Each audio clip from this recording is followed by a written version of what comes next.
तो कहानियों और सच्चाई के बीच ना एक बहुत ही धुंधली सी लकीर होती है। आज हम उसी लकीर पर चलेंगे। दक्षिण भारत की खूबसूरत लेकिन उतनी ही रहस्यमयी नीलगिरी की पहाड़ियों में। नीलगिरी की पहाड़ियां। सोचिए, एक ऐसी जगह जहां की हवा में ही एक अजीब सा रहस्य घुला हुआ हो। यहीं बसा है कन्नामलई नाम का एक छोटा सा गांव, जहां शाम ढलते ही बातें भी फुसफुसाहटों में बदल जाती हैं। वहां के लोग कहते हैं कि उस गांव की गलियों में रात को कोई साया भटकता है, एक ऐसा खौफ जो लोगों को सूरज ढलते ही अपने घरों में कैद कर देता है। इस कहानी की शुरुआत होती है एक अजीब सी चेतावनी से, और एक ऐसे इंसान से जो इसे बिल्कुल भी गंभीरता से नहीं लेता। तो मिलिए राहुल से, चेन्नई का एक young, confident wild life photographer जो नीलगिरी की खूबसूरती को अपने कैमरे में कैद करने आया था। लेकिन गांव पहुंचने से ठीक पहले एक बुजुर्ग ने उसे एक अजीब सी सलाह दी। रात होने से पहले कन्नामलाई मत पहुंचना, और अगर पहुंच जाओ तो कमरे से बाहर कदम मत रखना। अब राहुल, उसने तो इस बात को हंसी में उड़ा दिया। लेकिन जब वो गांव पहुंचा तो देखा कि दरवाजे बंद थे और लोग जैसे कहीं छिपे हुए थे। गांव की इकलौती चाय की दुकान पर उसे पता चला कि गांव वाले किसी भूत से नहीं बल्कि एक साये से डरते हैं। एक ऐसा साया जिसकी आवाज तो इंसानों जैसी है, पर कोई चेहरा नहीं है। रात के 10 बज रहे थे। राहुल अपने कमरे में अकेला था। बाहर देवदार के पेड़ों से गुजरती हवा की एक अजीब सी साई साई थी, और अंदर एक चुभने वाली खामोशी। और तभी उसे एक आवाज सुनाई दी, बिल्कुल साफ, जैसे कोई नंगे पैर गीली मिट्टी पर चल रहा हो। छप छप छप। राहुल ने हिम्मत करके खिड़की से बाहर झांका, और जो उसने देखा वो काफी अजीब था। घने कोहरे के बीच एक बहुत लंबी परछाई धीरे धीरे हिल रही थी, लेकिन वो जमीन पर चल नहीं रही थी, बल्कि हवा में तैर रही थी।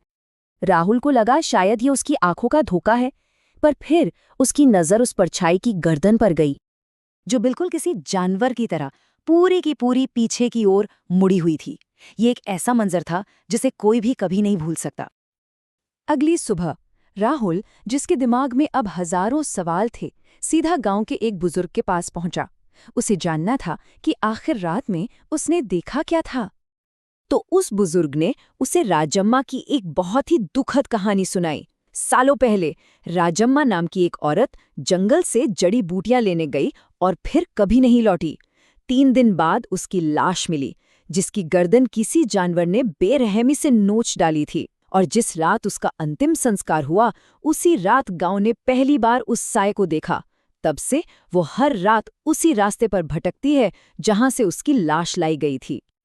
लेकिन इस कहानी ने राहुल के डर को नहीं, उसके अंदर के फोटोग्राफर को जगा दिया, और उसने एक बहुत ही खतरनाक फैसला किया।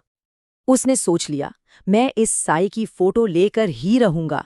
अपना कैमरा उठाकर वो उस घने कोहरे और दम घुटने वाली खामोशी में बाहर निकल गया। और फिर वही आवाज, छप छप छप, लेकिन इस बार ये बहुत पास थी और तेजी से उसके करीब आ रही थी। राहुल ने जैसे ही कैमरा ऊपर किया, एक बर्फीली हवा का झोंका उसकी गर्दन को छूकर गुजर गया। यह ऐसी ठंडक थी जो मौसम की नहीं थी। वो झट से पलटा, लेकिन पीछे कोई नहीं था। एक पल के लिए उसकी सांस में सांस आई, शायद ये सब उसका वहम था। लेकिन तभी उसकी नजर अपने कैमरे की स्क्रीन पर पड़ी, और उसका दिल बैठ गया। उसकी आंखें जिसे नहीं देख पा रही थीं, कैमरे ने उसे कैद कर लिया था। एक लंबी, काली आकृति जिसकी आंखें अंधेरे में 2 जलते हुए अंगारों की तरह चमक रही थीं। बस ये देखते ही राहुल के होश उड़ गए। वो भागा, बिना सोचे बिना देखे, बस उस घने कोहरे में अंधाधुंध भागता रहा। अब डर उस पर पूरी तरह हावी हो चुका था। भागते हुए वो ठोकर खाकर गिरा, कैमरा उसके हाथ से छूट गया, और तभी उसके कान के बिल्कुल पास एक सर्दी से कांपती हुई आवाज फुसफुसाई, मुझे पहचान लिया? राहुल ने जब कांपते हुए ऊपर देखा तो राजम्मा का साया ठीक उसके सामने खड़ा था।